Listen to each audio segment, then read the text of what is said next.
ഒരു കുടം പാലിൻ്റെ അകത്ത് ഒരു തുള്ളി വിഷം വീണാൽ അത് പൊല്യൂട്ടഡായി അല്ലേ? നിന്റെ കിണറിന്റെ അകത്തൊരു എലി ചത്ത് വീണാൽ ആ വെള്ളം പൊല്യൂട്ടഡായി. എന്നാൽ തീക്കകത്ത് എന്ത് വീണാലും അത് പൊല്യൂട്ടഡ് ആകത്തില്ല. തീക്കകത്ത് എന്ത് വീണാലും ആ തീ പൊല്യൂട്ടഡ് ആകത്തില്ല. തീയുടെ സ്വാതന്ത്ര്യത്തെ കടത്തുവാൻ ഒരു ശക്തിക്ക് കഴിയത്തില്ല.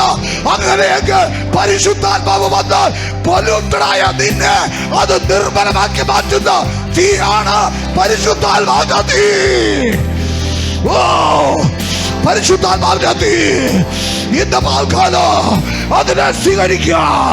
ശത്രു കണ്ടിടുന്ന സകല പൊല്യൂട്ടഡ് ഏരിയയെയോ നിർമൂലമാക്കുന്ന, അതിനെ പരിശുദ്ധമാക്കുന്ന പരിശുദ്ധാത്മാവിന്റെ തീ വിശ്വസിക്കുന്ന നിന്റെ മകളെ അത് വയവരിക്കുന്നു. അതിനെ സ്വീകരിക്കുക.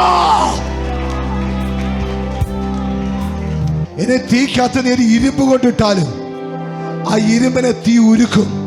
പക്ഷെ ഇരുമ്പൊരിക്കലും തീയെ ഉരുക്കാറില്ല. തീയെ അറ്റാക്ക് ചെയ്യാൻ ഒന്നിനും കഴിയത്തില്ല. അങ്ങനെയെങ്കിൽ ആത്മാവ് വന്നാ നിന്നെ അറ്റാക്ക് ചെയ്യുവാൻ ഒന്നിനും കഴിയത്തില്ല.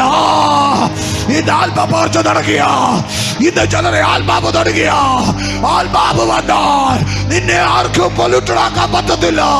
ആത്മാവ് വന്നാൽ നിന്റെ തലമുറയെ തൊടാൻ പറ്റത്തില്ല. ആത്മാവ് വന്നാൽ നിന്റെ കുടുംബത്തിനകത്ത് വേണ്ടാത്ത അന്യായ പോരുകൾ കടക്കത്തില്ല. ആത്മപകർച്ച സ്വീകരിക്കുക.